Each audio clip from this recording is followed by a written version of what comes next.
Ladies and gentlemen, it's Tuesday. Football Scoop Podcast is back. I'm back. I wasn't even here Sunday. Zach, JB, appreciate you guys carrying the load. Y'all are awesome. Let's do this. We're a couple weeks into the season. Let's talk FBS. Let's talk power conferences at first, everybody else thereafter. We're 2 weeks in. What do we feel like we really know about this season, these teams? And what have we not really seen enough yet to really form an opinion? Alphabetically, ACC. Why don't we start there? I'll open the floor. What do we know? We know Bill Belichick is a petty man. Oh, can't have the Patriots come scout. Fuck out of here with that. Sorry. All right, Zach, give me something. ACC. What do you feel like you know? I think we know that Stanford is going to be the worst team in this conference. That was proven, I think, in the first quarter of week 0. That program's just in a pitiful spot due to documented reasons. And we know Florida State's a really good team. I don't know that they're going to win this conference. I don't know that they're going to make the playoff as an at-large, yada, yada, yada. But this is a really good football team. They're going to be – I know they're going to be undefeated going to when they host Miami on October 4th. Their schedule coming up is Kent State at Virginia, a road Friday night game, always tricky. But then they get Miami at home on October 4th. So we're going to learn a lot on that night. Okay. JB, anything you feel like you know in this conference? Yeah, I know that despite having a guy touted as maybe the top quarterback draft prospect and having NFL players at wide receiver and other spots, Clemson has real offensive issues. And they just finished off a stretch of going, I want to say, 64 and a half minutes plus at home without a touchdown. And they were held scoreless the entire second half of that home game against LSU. Hey, Blake Baker's got a good defense. He does a great job. But you're at home. You can't score a single point. And then you fall behind 16-0 to the Fighting Jared Parkers of Troy, and you get a measly field goal just before half to trail 16-3 at home in a game that had weather delays and all this other stuff. They finished with just 27 points in that game. So, yeah, I think that Clemson has real – offensive issues, and I think that probably right now I would put Florida State and Miami at the top of that conference. Having seen Miami in person, I think their physicality is real on both lines of scrimmage. And I agree, like Bill Belichick. Stanford, we might feel like we know for sure Stanford's the worst team in the ACC, but I'm not sure how far below it is from Bill Belichick's UNC squad. That might be pushing it, but maybe not. We'll see. Doug, tell me something you feel like you know about the ACC. The ACC for at least 10 years seems like it's been a league with one clear team at the top, and then kind of everyone else, like one national title contender and then everyone else. And through the first 2 weeks of the season, I think that is played out pretty clearly that Florida State is that team at the top, and then there's Miami's in that conversation, but then there's everyone else. So it seems par for the course going into this year that the ACC is you've got your one top team that can compete for a national title and everyone else. To talk about Clemson for a second, that's the biggest head scratcher of the past 3 or 4 years. I thought Garrett Riley was the home run offensive coordinator that Dabo could have hired at the perfect time. Pair him with a quarterback that returns the past 2 years that should absolutely light the offensive record books on fire, and they continue to struggle, and it just doesn't. That just continues to not make any sense to me. I thought that was a can't miss hire that just has not materialized in the way that I think nearly everyone expected it to. When I think about this conference, I think there's some very, very good football coaches. There's some guys, really good football coaches. Justin Wilcox, Jeff Brom, are the ones that are in my head at the very moment. Fran Brown. These are guys that I wonder if in a place where they could recruit better, where they had better access to some players, how good they could be. It's just a thought that comes to mind. Is there concern here in this conference for where is this season going? I mean, Stanford is – the season's written off. Don't even talk about them. Pitt, Virginia Tech, North Carolina. Wake is I don't really have any expectations at Wake. They're going to try and sneak out a couple of fun wins. What else? Yeah, I mean, I think in the words of Kent Dillingham, we'll get to him soon, I'm sure. Somebody has to go 6-6. Somebody has to go 3-9. You mentioned a lot of those teams that are going to do that. Clemson's been a disappointment thus far, but I think that's counterbalanced a little bit by Florida State's looked better than expected. Miami's looked better than expected. Georgia Tech, haven't heard a whole lot from them so far, but they did win on the road at Colorado. We'll learn a lot very, very soon about that team. But I think in a day and age where people judge your top more than they judge the middle or the bottom, I think this has been a strong start for the ACC, all things considered. Well, I would counterpoint SMU with a really disappointing loss, considering what their control factor was in that game, and they controlled that game almost beginning to end. And that's a Baylor team that had opened at home with a loss against an Auburn team that has almost as many play callers as it had wins last season. And so I think that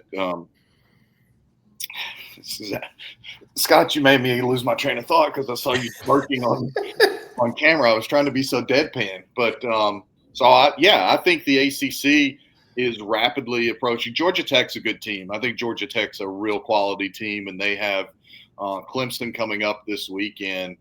And if at home, and if they can get that game, then their schedule is kind of conducive for the Jackets to maybe make some noise all season long. But I don't think the ACC is too far away from having to hope that Florida State and Miami can carry the banner all year, or they're going to be sweating out Selection Sunday again, wondering if they get SMU and Clemson in, or this year's version of those two teams. To talk about Georgia Tech for just a second, they've got Clemson this weekend, but then they don't play another currently ranked team until Georgia in the season finale. Like that, their schedule sets up pretty nice if they could find a way to get a win this weekend. Good stuff. Zach, I agree with you. In this day and age, it feels like your conference is evaluated by who's thriving at the top, and there's always going to, like Kenny Dillingham says, there's going to be a 6-6. Somebody's got to finish, 3-9. But you want to see some strength at the top. So speaking to Doug's point, let's just say Georgia Tech loses to Clemson, loses to Georgia, sweeps everyone else. Looking forward to December, a 10-2 Georgia Tech that could very well be a very good football team, but without major skins on the wall, competing for a bid against a 9-3 Oklahoma team that currently, as of this moment, has 9 AP top 25 opponents on its schedule. I think we know where everyone's allegiances would lie, but that's the type of debate we could possibly be having. No, you're right. Like you're exactly right. So, all right, Big 12. What do we know in this conference? That's a bold statement. Arizona State's not going to repeat as champions. There are worse things in the world than losing on the road at night at Starkville. A certain team might do that later on this season. But this team Kenny Dillingham has told us from the beginning, this team just doesn't have the character that you need to repeat. Winning a conference is extremely difficult. Winning it 2 times in a row is more than twice as difficult. This Arizona State team is just not built of that fiber. They're not going to do it. I think that we know the Big 12 conference is really touting its quarterback play and the depth of their quarterbacks across the league. I think Brett Yormark, maybe Scott, you and I discussed this yesterday, he's probably done the best job, in my opinion, of any of the power conference commissioners in the last few years, because that was the Big 12, I feel like, was closer to becoming what the Pac-12 now is than any of the leagues. And yet the Pac-12 is the one that disintegrated, and Yormark is the one who kept the Big 12 together. And then thirdly, I would say, I think we know Utah is probably the best team in the Big 12. And I know BYU has looked solid and played great defense, and Iowa State has 2 very quality wins. But when Kyle Whittingham comes out and says he's got 2 NFL tackles on his offensive line, and a guy that's coached and done it as well as he has for so long, I think they're the most physical team, and that physicality will translate over the balance of the season in that league.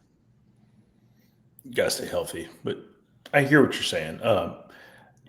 I almost said Brock Purdy, but Rocco Beck he's gritty, man. I like a gritty seasoned quarterback, so I ain't betting against Iowa State just yet. No, I mean a team that's got 2 3-point wins so far this season against your 2 biggest rivals in a conference where most games are close, and you have that dude behind center that can go out and make you a play when you need one is incredibly valuable. Do you guys see any team other than Utah? I mean, Texas Tech has to be in the conversation as a contender with the investments they've made in their roster and staff. They've got Oregon State this weekend, and then a big matchup at Utah next weekend. Sure. That's going to be a big one. But that may be for the de facto conference title, because beyond that, Texas Tech does not play another ranked opponent for the rest of the year. Yeah, I think good point, really good point, Doug. Texas Tech, with the most expensive roster in college football history, better be there at the end of the year, or I think that spells a lot of trouble for people. But I think I would have the top 4 in the Big 12 right now as not necessarily in this order. Utah, I've already said, I think is best, but the top 4, in my opinion, Utah, Iowa State, BYU, and Texas Tech, and then we'll go from there. Arizona has put up a bunch of points in a couple of early games. We'll see if that can translate over the balance of the season. But I think those 4 are the conference's best bets, and much like the ACC, they better hope that they're truly elite and that they don't cannibalize one another if the Big 12 wants to be more than a 1-bid league. Speaking of that, John, BYU schedule, they've given up 3 points so far. It's Portland State and Stanford, but that 3 points is 3 points better than possibly you could do. But later on this season, they get Utah, Iowa State, and Texas Tech in succession, those last 2 on the road. So you talk about cannibalizing each other. That seems like the team 1 most likely that could win this conference to be cannibalized by its own schedule. You can't, guys. Portland State and Stanford. You can't even. We know nothing about BYU. 0. Those stats don't. Is this Mike Gundy's last year at Oklahoma State? I mean, you got huge questions like that. There's a lot of discussion about that one. I don't see it. Yeah. And if it opens, how attractive of a job is it at this point? I think it's an attractive job. I think Mike has gotten stale there.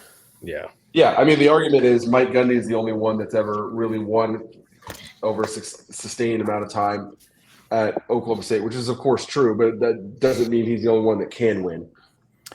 Every single one of your neighbors, Kansas State, TCU, Tech, Baylor, SMU, they're all winning. JB just summarily dismissed TCU. Didn't even mention them. BYU up there beat Portland State and, whatever. I know. When you have a bear at quarterback, you get some bonus equity. I agree. Kansas, I thought was going to beat Missouri. They did not. Kansas's offense is really fun to watch, to be honest. They couldn't stop Missouri at the end there. That was a battle. That's a fun game. Kansas is a good program too. Kansas will beat people. Mm-hmm. All right. What don't we know in the Big 12? What are we yet to learn? I think Baylor has an offense that could go win the Big 12. I don't know about its defense. Give it 38 to Auburn, 45 to SMU, and a comeback win. That's more difficult challenge. Baylor's defense is facing more difficult challenge than BYU's. We could say that. The offense is Big 12 championship quality. Defense could hold them back. Yeah, we're this deep into Big 12 discussion, and we haven't mentioned Coach Prime and the Buffaloes. But I don't think they're a very good team at all. And I think we're going to continue to see that bear itself out. West Virginia, we knew Rich Rod was taking over a rebuilding project, but maybe there's a lot more reconstruction there than we might have initially thought. And then Cincinnati, I still think that situation goes south before it points north. Let me ask you guys the question collectively. If Colorado's team is not very good, and if they just have a season, 3 wins, 4 wins, and if that were to happen again, at some point does Prime lose interest? I'd say so, yeah. I think he's got the perspective now that he has his health. He's got to count those blessings, and he did a really nice job a year or two and got 2 players' numbers retired controversially. But I just think he has a different perspective than when he first arrived at Colorado. Yeah, I wouldn't say loses interest. I would say maybe the dude hates losing. Whatever you think about Prime, he is a competitor. And so I think with all of that, if he feels like, they not only struggle this year, but if he doesn't feel like the roster has the building blocks that they believed it was going to have by getting Julian Lewis and all of that, then, he takes a long, hard look at it, especially with the health stuff. You're absolutely right, John. I shouldn't have said loses interest. Makes a life decision and says, hey, this is not what I need to be doing for my life right now. Yeah. All right, let's shift to the Big Ten, if you don't mind. Zach, what do you know in the Big Ten? Penn State's still the same team it's always been. They're the 3rd best team in that conference. There are worse things to be in the world, but they're not the number 2 team in the country. They're not the number 2 team in the Big Ten. They play Oregon at home in a few weeks. I know that's the whiteout game. Oregon's going to go in there, beat them. They go to Columbus. They're going to lose that game. And they're going to make the playoff at 10-2 and be overranked. I know that like I know my own hand. Against FIU this past weekend, they didn't score their 2nd touchdown until more than 40 minutes into the game. 40 minutes, 2 touchdowns. FIU. I do the sign language FIU, but I don't know it. I'm going to disagree. Okay. Yeah, I think we see that the Big Ten has 3 of the top 4 teams as presently ranked in the AP top 25. I don't think we know a whole lot about any of them other than Ohio State's still got a really good defense that can carry along an offense that's going to continue to grow under Julian Sayin. But I think we don't know that much about Oregon yet. And I think that with Penn State getting that game at home, they're so talented on defense that Drew Aller is not him, but he's still a really good college quarterback. And I think here's the thing about Oregon. Other than the Rose Bowl last year, they play to eat your soul. I don't know of a team. Name me a team in college football that plays harder week in, week out. No, I've consistently said on this pod and beyond that Oregon is an SEC team buried on the West Coast, but they are absolutely an SEC team. Even more so than they are a Big Ten team, they're an SEC team because they're physical and they're really freaking fast. But Penn State's defense, especially up front, is really nasty. And Penn State, I think, has an offensive line that will be able to control the line of scrimmage against Oregon. And I think that conference is it's really good, but I don't know that it's got a singular super team. But I also don't think there's at all a super team anywhere in college football this year. I would contend this year is more open than just about any in a really long time, all across college football. Doug, I see you maybe nodding your head, or maybe you're like, JB is an idiot. I don't know. What are you thinking there, Doug? No, I agree. I do think it's pretty wide open, but I disagree that the verdict is out on has not been determined on Oregon. I think they have looked super impressive through 2 weeks. The way that they weaponize words and shade against them is very, very akin to the Dan Lanning learning it under Nick Saban and Kirby Smart, and finding a way for that to motivate his guys beyond belief to go out there and absolutely beat the brakes off Oklahoma State. And people in Eugene knew it as soon as Mike Gundy made those comments, like, oh, this team's about to get buried. Like that, they know it. Like it's become part of the Oregon Ducks culture, and that makes them an SEC-like program in Big Ten country right there. I think they're super impressive. Dante Moore, there's a lot of chatter at the beginning of the season. He's a Michigan kid, played at UCLA for Chip Kelly for a year before landing at Oregon and waiting for his opportunity, but he's completing over 77% of his passes. He's been crisp. The chatter before the season started was he may be the best Oregon quarterback of all time by the time it's all said and done. And you put a talent like that behind an offensive line that's going to mow people, and Will Stein, that's perhaps the best play caller in college football right now. And that's going to be a nasty recipe for Northwestern and Oregon State coming up, and then a huge matchup with Penn State.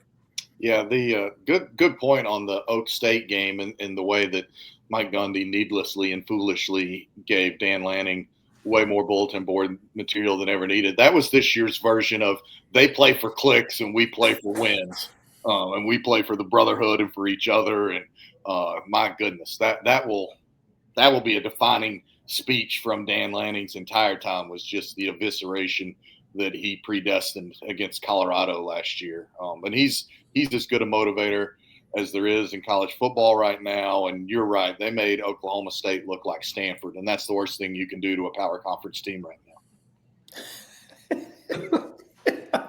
Couple of things. I'm with Zach. Until Penn State proves me wrong, I believe Penn State is who Penn State is, and they're a nice program that's going to win 10 games a year. They're not going to win it all. They never get good quarterback play. They get acceptable quarterback play. Their quarterbacks don't win them games. And maybe that's what – the one quarterback that they had win them games was Trace McSorley, who was not an NFL prospect whatsoever. Listed at 6 foot or something like that, probably 5'10" and 3/4. But he was a great college quarterback that won them games. Since then, they replaced him with Christian Hackenberg, who was 6'5" from a big East Coast school, could throw the ball across the Atlantic, but was just a stiff. And Drew Aller is Christian Hackenberg's little brother, and Bo Perbula has a lot more Trace McSorley traits to him than Drew Aller does. Also, Trace McSorley was handing the ball off to a young man named Saquon Barkley, so that helps your quarterback play tremendously. It does. I guess it does. That is a good point, Doug. I would point out Penn State won, 13 games last year, made it to the semifinals. So that's solid. That's not. Oh, yeah. I mean, no one's trying to say that they're a bad team or anything. I'm not saying they're a bad team, but I'm saying I don't think the SEC is like, man, hope I don't get a Penn State draw. They're like, I bet they do say that about Oregon. And yes, I think in some ways Ohio State. So that's the gap that they've got to close. Yeah, I think that's absolutely fair, because if you score 20 points against Penn State, you're going to have a chance. But I don't know how many people this year are going to score 20 or more against the Nits. All right. Again, I'd love to be proven wrong. I'd love Penn State to come out and be dominant in some big game. I'm just waiting for it to happen. Ohio State, on the other hand, what I saw against Texas, that's a complete football team. Didn't play their best game. Saying has a rocket arm, decisive, hitting dudes in the hands where it should be hitting the hands. I was really super impressed by Ohio State. Their There's defense. some teams in here that are 2-0 that I'm not sure they're all that good, but they're Illinois, I think. Illinois is a good football team, Yeah. well-coached football team. The way they Yeah, I was going to say, we know what the Big Ten's upper class is. The middle class, Illinois, Indiana, Nebraska, Michigan, not Iowa, Washington maybe. I'd love to see USC have a really good season. This schedule is they get at Illinois, at Notre Dame, at Nebraska, at Oregon. Those are really, really tough road trips. Those are good teams, and it's not easy to go from the West Coast to the Midwest. And then you also get Michigan at home in a game they should win. I'd love to see this USC team be as good as it can be and not just exist. Like it seems like they've done – well, they've only been in Big Ten 1 year, but last year they just existed. I'd love to see them compete and be a factor. Highest scoring team in college football right now, I think 66 points a game. Head to West Lafayette this weekend, and then Michigan State. I think those are two big wins, but then they've got at Illinois, home against Michigan, at Notre Dame. That's the stretch. We're going to find out who this USC team is. We'll know. Yeah, you're exactly right, Doug. Across a 14-day or stretch or so, 3 games. Can't remember if there's an open date sprinkled in there or not for the Trojans. I think their starters are, from talking to people out in the land of Troy, they feel really good about their starters. They don't think they have a whole lot of depth, and I don't think their offensive line has been even sniffed a test yet, and that's when we'll know. So Purdue doesn't have the horses, but Purdue will play physically against them because Purdue is going to reflect its head coach, Barry Odom. So I think even though I don't think we'll learn a ton about USC this weekend, I think we'll see them get punched in the mouth for the first time. How they respond to me is going to be really, really telling for them. And then in terms of Illinois, and I asked Zach this question on Sunday, I think this has got a chance to be Brett Bielema's best team anywhere that he's been. And I know he took Wisconsin to a couple of Rose Bowls, but this team seems a little more complete offensively than what those teams were at Wisconsin. And I bet you right now Lane Kiffin is sure wishing Luke Altmaier had not left the Grove. Altmaier threw a pass in that game. They're on like the 15. He stepped up in the pocket. He is about to get absolutely destroyed. And he throws it off kilter, kind of off to the right. The guy catches it, goes out of bounds like the 1. He got demolished and put it right where it needed to be. I was big boy impressed. And he just got up and played the next play. Yep. Yeah. Illinois is for real. All right, what don't we know? What do we still need to learn here? To me, there's a lot on the bone in the Big Ten. Nebraska, Wisconsin, USC, Washington. I think we know that UCLA is a lot closer to Stanford than even sharing the same state. Yeah, and you're not talking – I was going to say, if you're going to compare him to someone else, I was going to say he's not talking about geography there either. Exactly. We're talking about on-field stuff. Yeah, they're on Go ahead. I was just going to say they're on opposite ends of the state in California, but they're next-door neighbors in reality on the football field. Washington gets Ohio State, Illinois, and Oregon at home. Like, Washington's not going to play in the Big Ten championship, but Washington can decide who wins the Big Ten championship. Could. We'll see. We'll see. Yeah. We'll see. Not real convinced in that one. We'll see. Yeah. Okay. Jumping right along.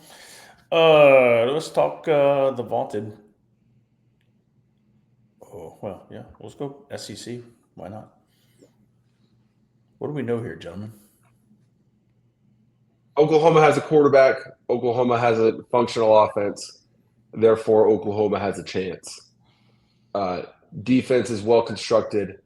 They're full of good players, but more than anything, they play really hard, and they clearly believe in their plan. They believe that Brent Venables is putting them in the best position to succeed. So they have a quarterback who can put the team on his shoulders. Probably will need to do that more than he probably should. But this team has a real chance. I mean, they beat Michigan. I think the glow from that game is a little bit overrated. Michigan's probably a 9-3, 8-4 team playing a true freshman quarterback on the road.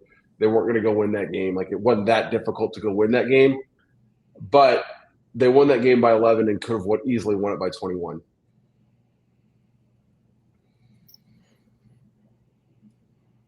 I feel like we know LSU is a competitive team. Yeah. My question on Oklahoma, and I didn't get a chance to see the game. I was at a Michigan State game, but with the design runs for John Mateer, he's not a huge body dude. So to do that when you get to the meat of the SEC schedule is a little concerning. But he makes all Mateer has that ability to avoid the biggest hits. I don't know if that's a learned thing or you're just bored with it, but he has the ability to put himself in harm's way and then take himself out of harm's play at a moment's notice. It's going to be important in the SEC. To be honest, when I look at the SEC, I feel like there's not a lot we really know just yet, other than LSU's a competitive team. They gritted one out against Clemson. They had Louisiana Tech at home, this past weekend and won the game. But when they get into the SEC, can they continue to grit them out? We'll see. But they're a feisty team. But there's actually about a lot of guys. Missouri, that was a hard-fought win against Kansas. South Carolina, we'll see. Tennessee and Georgia about to play, so I feel like we'll see. Ole Miss kind of had to slog through Kentucky. Ole Miss has Arkansas this upcoming weekend. Florida's going to give LSU way more than LSU wants. A&M's at Notre Dame. We're about to learn, I think. I don't know that we know all that much here yet, personally. I agree. I think I know the Texas offense is very much a work in progress. They don't have an identity yet. They don't know what they're good at yet. Offensive line, receiver, tight end is really good. Running back, quarterback is all trying to figure it out as they go along. So the mission for them is to not win the SEC. It's to get to 10-2 and be that team that nobody wants to play come December, January. You just need to keep improving and find your identity along the way. If I had to bet money on any team winning this conference right now, it'd be Georgia, simply largely from the fact that they get Alabama and Texas at home. The SEC championship game is obviously a virtual home game. They know how to go out there and win that one. I haven't paid attention to them much this season so far, but the people that I follow that know Georgia really well are like, this is a Georgia running game. This is a Georgia defense. If they're right, that'll carry them a long way. We'll, as you mentioned, Scott, we'll find out very soon because they got to take that on the road this week. Here's the black mark on Georgia, though, is that they do not do a good job of stretching the field vertically. They rank in the 104th or something in pass yards over 20 or 30 yards. And when you've played the early season schedule that they have, and you're not creating explosive plays down the field, and you've established a good running game, that's a huge question mark for me. I wouldn't bet my money on Georgia to win this league.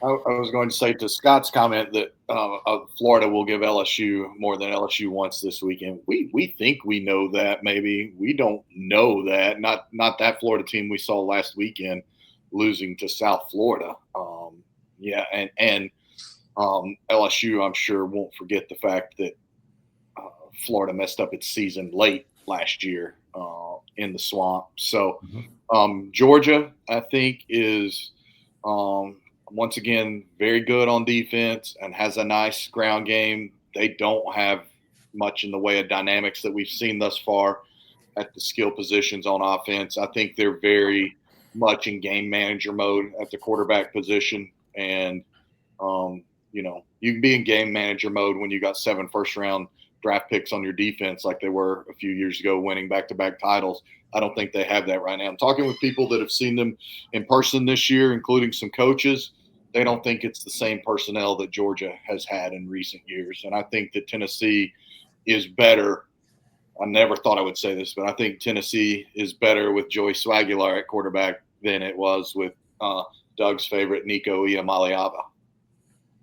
Good work. Good work.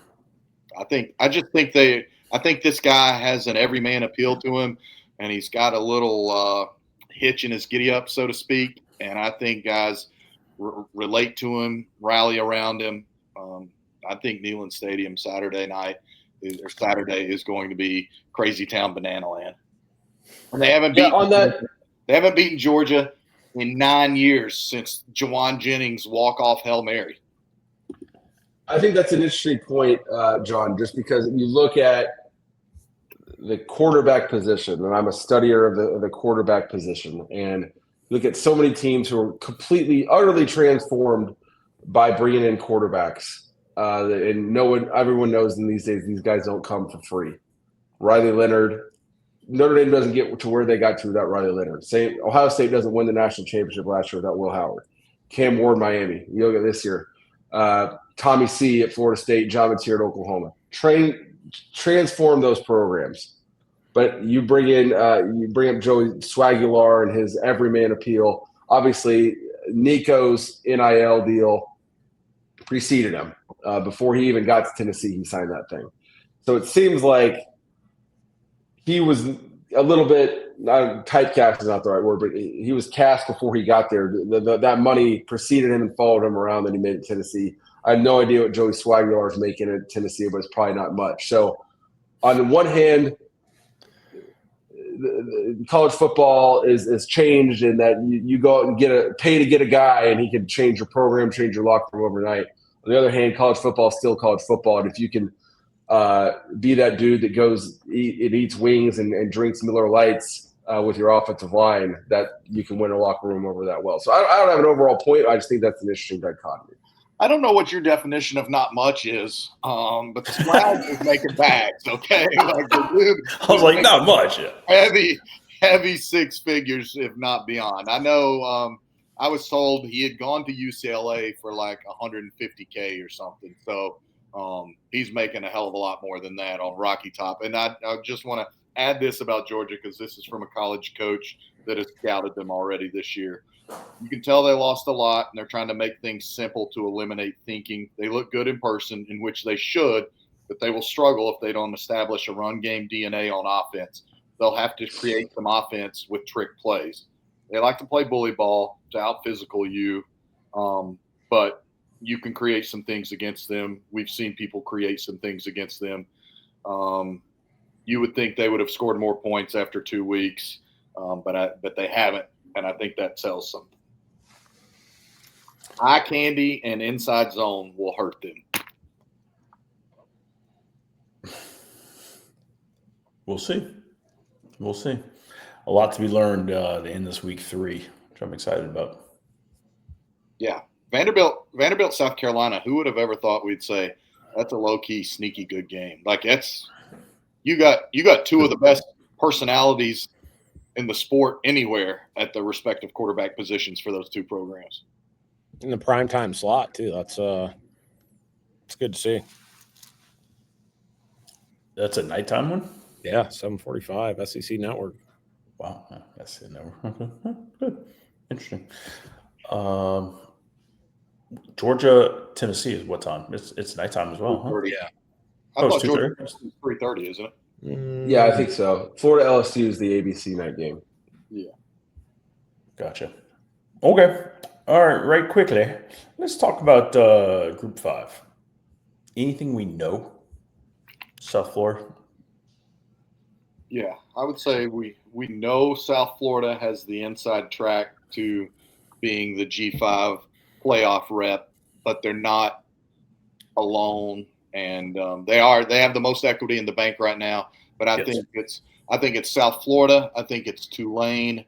I think it's James Madison, and I think it's Memphis with those. And Memphis gets South Florida at home, so that could be almost either Memphis's arrival point or South Florida's punctuation point. Because when you look at South Florida's schedule, they've got Memphis and Navy lurking down the road, in addition to obviously having Miami upcoming. But because the 2 wins that the Bulls already have under Alex Golish, I really feel like this Miami game is a complete house money game. Agreed. I agree. One team I'd throw in there is Texas State. They were done no favors this past weekend by Arizona State losing, so that's a little bit of shine taken off. But they beat a solid UTSA team on the road this past weekend. Now they go to Arizona State in a game they can absolutely win. So those two wins don't measure up to South Florida. No one in the G5 can. But if the Bulls are to stumble down the stretch, that's a team that belongs in that conversation.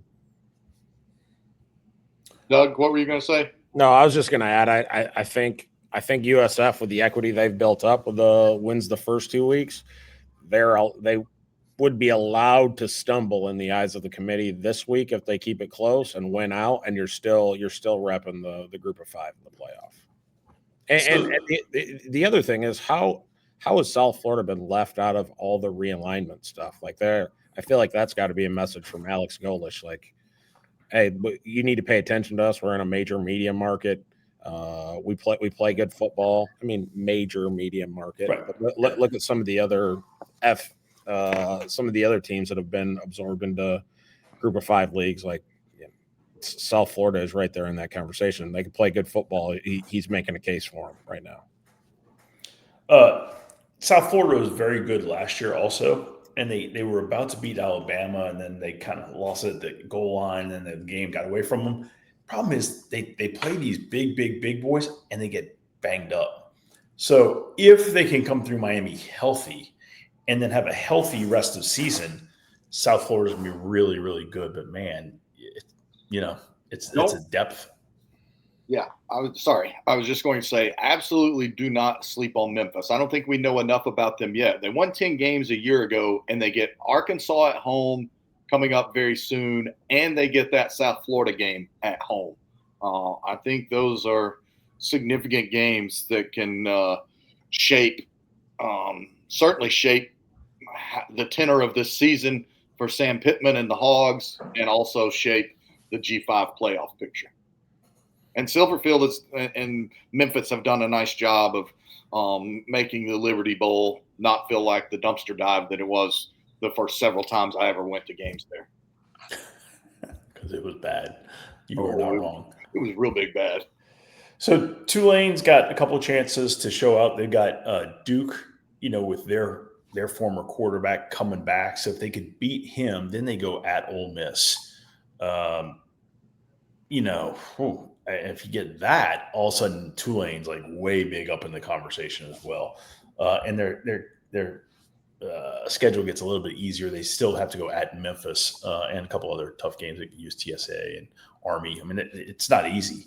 Right. But Tulane could continue to make some noise. Some real big noise. Yep.